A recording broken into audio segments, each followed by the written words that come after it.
Assalamualaikum warahmatullahi wabarakatuh. Nama saya Mumun Munayah dengan NIM 11920606060 dari kelas 5B. Nah, pada video kali ini saya akan praktikum fisiologi tumbuhan mengenai osmosis pada kentang. Selamat menyaksikan. Adapun tujuan pada praktikum ini, yang pertama merancang penelitian osmosis pada kentang, yang kedua mengobservasi rata-rata atau mean atau kuantitatif perubahan ukuran kentang yang mentah dan matang setelah dikukus dalam berbagai variabel perlakuan konsentrasi larutan sukrosa. Nah, yang ketiga mengobservasi kondisi kentang secara kualitatif pada saat dimasukkan pada konsentrasi larutan sukrosa. Yang keempat, menganalisis perubahan kentang baik secara kuantitatif maupun secara kualitatif. Yang kelima, menyimpulkan perubahan kentang baik secara kuantitatif maupun secara kualitatif. Nah, yang keenam, mengevaluasi hasil penelitian. Landasan teori. Osmosis adalah perpindahan molekul cair melalui selaput semi-permeable selektif dari anggota yang semakin encer ke anggota yang semakin pekat. Nah, membran semi-permeable wajib mampu ditembus oleh pelarut, tapi tidak oleh zat terlarut yang mengakibatkan gradien tekanan sepanjang membran. Nah, pada proses osmosis, molekul-molekul pelarut berimigrasi dari larutan encer ke larutan yang lebih pekat hingga dicapai keadaan kesetimbangan konsentrasi di antara kedua medium tersebut. Alat dan bahan yang pertama ada gelas ukur, wadah, pisau, talenan, sendok, mistar, dan aquagelas. Untuk bahan ada air, gula pasir, dan kentang. Langkah kerja yang pertama yaitu kupas kentang terlebih dahulu. Nah, seperti ini hasil kentang yang sudah dikupas. Lalu kita potong kentang dengan ukuran yang sama, yaitu 12 kentang mentah dan 12 kentang kukus. Pastikan semua ukuran kentang tersebut sama. Ukur mean atau rata-rata volume kentang dengan mengukur panjang, lebar, dan tinggi pada setiap kentang, lalu catat rata-rata volume tersebut. Nah, kurang lebih seperti ini hasil potongannya. Kemudian kita kukus kentang tersebut. Pertama kita nyalakan api, lalu masukkan kentang dan tutup dengan penutupnya. Nah, sambil menunggu kentang yang dikukus, kita siapkan 8 buah aquagelas beri label pada 4 gelas kentang mentah dan 4 gelas kentang kukus. Adapun label gelas terdiri dari gelas kontrol, gelas dengan 10% sukrosa, gelas dengan 20% sukrosa, dan gelas dengan 30% sukrosa. Ukur air sebanyak 100 ml dengan gelas takar. Untuk gelas kontrol hanya diberi air saja.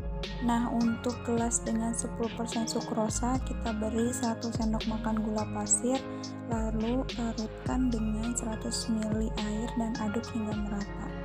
Untuk gelas dengan 20% sukrosa kita beri 2 sendok makan gula pasir, larutkan dengan 100 ml air dan aduk hingga merata. Nah, untuk gelas dengan 30% sukrosa kita beri 3 sendok makan gula pasir, larutkan dengan 100 ml air dan aduk hingga merata. Nah, seperti ini hasil kentang mentah dan kentang kukus. Kemudian masukkan 3 buah kentang pada masing-masing gelas yang telah disediakan. Kentang tersebut merupakan kentang yang telah dihitung setiap volume rata-ratanya.